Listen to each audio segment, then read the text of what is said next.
This is problem 7-138. It is on page 408.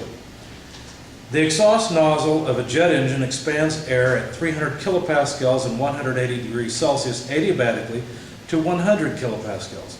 Determine the air velocity at the exit when the inlet velocity is low and the nozzle isentropic efficiency is 96%. Okay.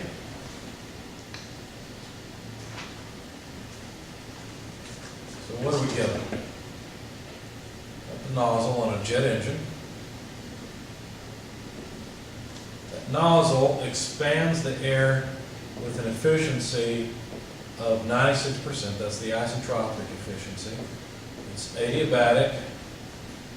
And state 2, the exiting state, is at a pressure of 100 kilopascals. We want to know the actual exiting velocity. The entering conditions, state 1, are incoming velocity approximately 0, pressure 300 kilopascals, temperature 180 degrees Celsius, and that's it. So we're supposed to find the exiting velocity. So how are we going to do this? Well, since we have the isentropic efficiency of the nozzle, that is the actual velocity squared over the ideal velocity squared. Now, so if we had the ideal exiting velocity, well then we can calculate the actual exiting velocity that we're looking for. I'll tell you what, let's just rearrange it and write it over here, as the square root of the isentropic efficiency of the nozzle multiplied by the ideal exiting velocity. So basically now our question is, what's the ideal exiting velocity? How would we find that? Well, ideally, this would be an isentropic nozzle. Now in the real world, that's not happening, right? The efficiency is 96%. But in the ideal case, the entropy at the exit would be equal to the entropy at the entrance. How could we accomplish this? How could we accommodate this? Well, we could use an isentropic equation, right? So we could relate state 1 to state 2 through an isentropic equation as follows. P2 over P1 equals PR2 over PR1. Okay, so we're going to need, we've got P2, P1, that's no problem. We're going to need PR1. Well, PR1 is pretty straightforward. Just look it up based on 180 degrees Celsius. Now, you have to add 273 to this, and you won't find a number that's directly in the table. You have to interpolate. And so I did that and came up with 5.916 as PR1 by interpolation. But you've seen interpolation enough that I'm not going to show it to you again. Okay, well that's all well and good, but we're really not so much interested in PR2, although of course we can get it now. In fact, if we rearrange and solve for PR2, it would simply be, well, PR1 multiplied by P2 over P1.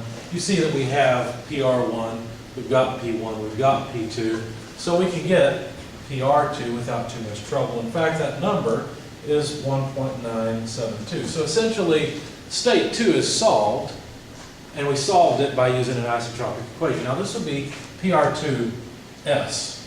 Okay, this would be the ideal state. These two go together. This is not real. Okay, it's not the actual.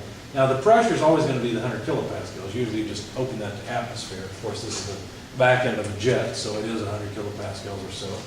So that's something that we're not controlling. That's just reality. Okay, so we can calculate the ideal exiting state, but we still need to somehow get at this exiting velocity. How can we do that? Well, we have to understand what a nozzle does. And a nozzle does this. It takes in enthalpy and kinetic energy sometimes. In our case, we're going to let that be 0 because they said the incoming velocity is low. And it puts out enthalpy and kinetic energy. Okay, that's what a nozzle does. So we could solve this in terms of the exiting velocity as the square root of 2 times h1 minus h2. So if we had the enthalpy in state 2, everything would be fine, right? If we had the actual enthalpy, which we can't get. But wait a second, we could get the ideal enthalpy, right? In fact, all we'd have to do is interpolate based on PR2, the PR2 we got before, this 1.972. When you do that, you find it's 332.08 kilojoules per kilogram. And of course, this is interpolated. And these numbers end up nicely on a data point in the table, at least not usually. And so if we were to plug in H2S, we could get V2S. Does that make sense?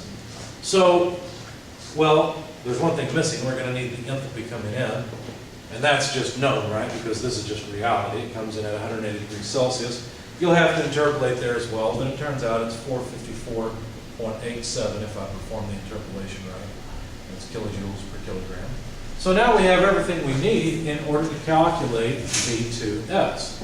So let's do it. Square root 2 times H1. H1 is 454.87. H2S is 332.08. These are units of kilojoules per kilogram. Now, I don't know about you, but if my speedometer on my car were measured in units of square root of kilojoules per kilogram, I don't think I'd know what kind of speed that is, right? So we have to somehow convert this. We can't just leave the units this way. So there are 1,000 meters squared per second squared per each kilojoule per kilogram. That way the kilojoules and kilograms go away. When we take the square root, we'll have meters per second. So V2S comes out as about 495.56 meters per second. Okay, so there's the ideal exiting velocity. Well, now we can calculate the actual exiting velocity. All we need to do is work with the equation over here. We need the square root of 0.96 multiplied by V2S, 495.56 meters per second. Plug all that into your calculator, and you get an actual exiting velocity of 485.55 meters per second. So there's the exiting velocity.